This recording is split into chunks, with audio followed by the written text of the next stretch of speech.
last week, despite my opinion that the episode was amazing, there were some people, namely Vegeta fanboys, that were not having a good time. They were not having a good time with the episode.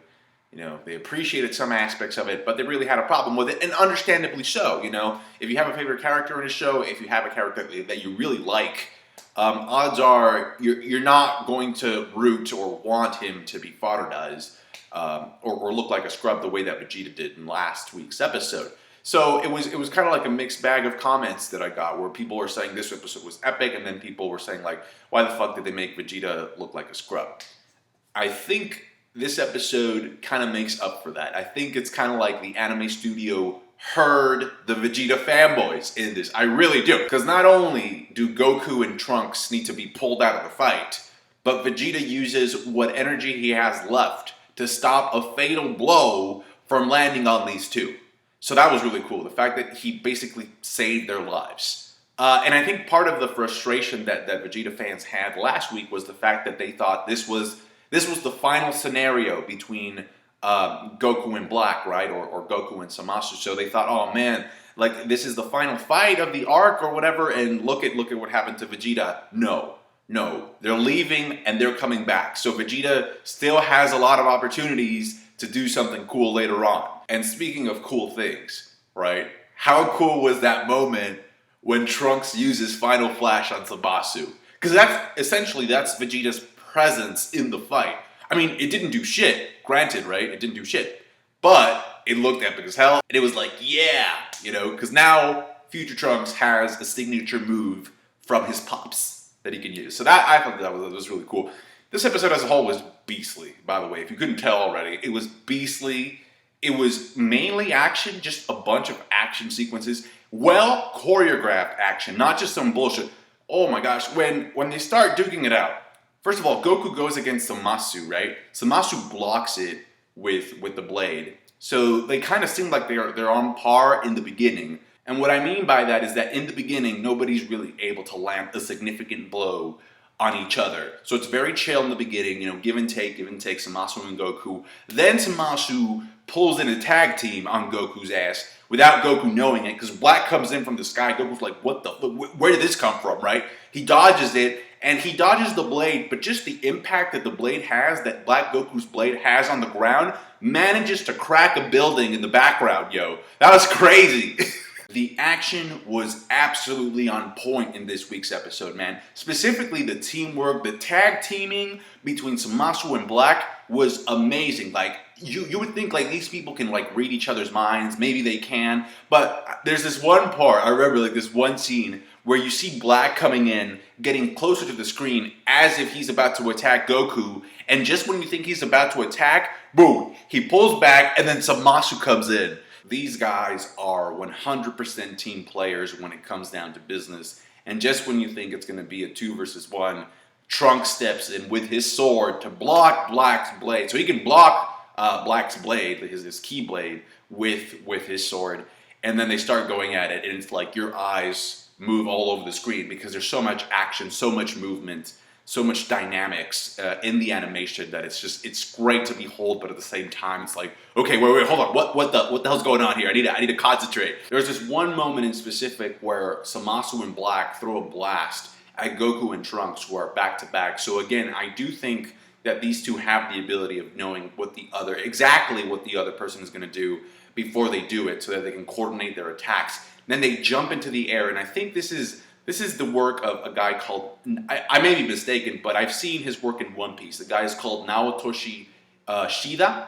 And the animation that he does is distinguishable because it's just so fluid, and yet it has a lot of rich detail. And so what happens is, I believe Black connects like a hook. He uses his leg as a hook on Goku, spins Goku around, sends him to the ground, then Trunks in Super Saiyan mode goes down to try and catch or get Goku, and then Zamasu interferes, and then Goku's just dodging all over the place, right? Goku brings back the dodging backflips in this one episode, and to the point where like he even uses like teletransportation. Turns out Black, I don't know if he copied the technique or he learned it, but he can do the exact same thing. They end up separating, And so it's Goku versus Black, and Zamasu versus Trunks. Trunks manages to stab Zamasu through the abdomen. Then Black comes back in and manages to spin the sword away with a blast out of Trunks' hand. Like, ding! And then we find out, this is where we find out that Zamasu's body is in fact immortal. He can regenerate, he can heal up. That's why Final Flash had no effect. So that's a huge fucking problem, obviously.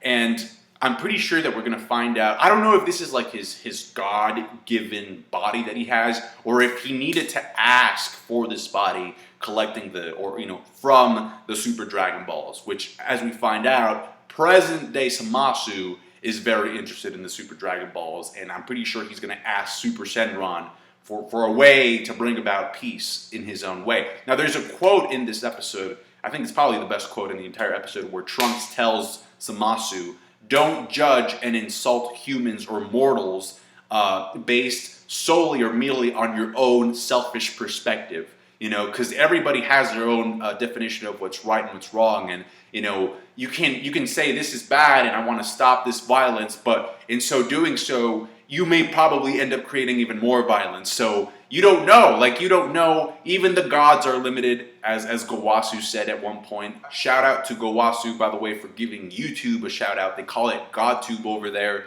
He said he was thinking about becoming a GodTuber, which, to be honest, if that were the case, I probably would not subscribe to his channel because he seems like a very boring old person. No, I'm just kidding. I would totally subscribe to Gowasu's channel. That being said, though, the teamwork is unprecedented in this fucking episode with Zamasu and Black. There's this one moment where Black is using Kamehameha. He's like, Kamehameha. Goku tells Trunks, we gotta get out of here. We gotta bail on this. Just dodge it. Then Zamasu comes in from behind and grabs them, with a chokehold or whatever, to stop them from escaping. And since Zamasu is immortal, that thing doesn't do anything to him. So it reminded me of this scene in Naruto where Madara Uchiha is bringing down these fucking meteors to crash down on this army of people. And because he knows he's immortal, he doesn't give a shit. So he can bring down as many meteors as he wants to destroy the people, because he can regenerate at the end of the day. So that's basically what happens here. The Kamehameha lands, and it does enough damage to stop or prevent Goku and Trunks from moving due to the damage they receive. And this is when Vegeta steps in to save the day. Unfortunately, he just manages to block that blast from happening, and then he pretty much faints himself. And then Mai comes in with her squad, as well as Yajirobe. And if you didn't get any nostalgic flashbacks to Yajirobe being there for Goku during his fight, when he's pretty much both Vegeta and him are in the ground, and Yajirobe's there, and Goku tells Yajirobe not to kill Vegeta because he wants to fight him again. I thought the anime did that intentionally. It was totally there for a reason, just to get the Vegeta versus Goku flashbacks. And it works, though. It really works well in this episode. Mai shows up, and she basically pulls a Bruce Willis from Armageddon. Basically, Goku, Trunks, and Vegeta are Ben Affleck, and she sends them on their way to the present timeline in the time capsule. And it's a very, very... I think they stretched out the moment a little bit too long, because you have, Mai looking at Trunks, and basically just Trunks yelling out, Mai, Mai, Mai, which, obviously they really, really feel something for each other. And Mai just tells him, you have to be the one to leave, because if you don't leave, if you get killed, it's over for us. We're pretty much, if we die, not that big of a deal, but you guys are basically the only hope that this future timeline has. And I really liked the mention of when they're about to escape in the time capsule. I think Black is trying to find them by key scanning the area, and he says that their key is so low that it could be confused with the presence of humans at this point. So I like that they explained why they didn't find them in time before they escaped into the present. So I really hope that this episode made up for last week's episode for Vegeta fanboys, because now it's okay, not even Goku tag teaming Trunks could do anything about this situation here. So they go back to the past or to the present, and we don't know what's going to happen. We don't know what they're going to need to do in order to take down these two guys, because Zamasu is immortal. I've read some comments that people think that Vegeta and Goku are going to fuse once again, so we'll see what happens. Again, DBS, these past couple of episodes have been on point.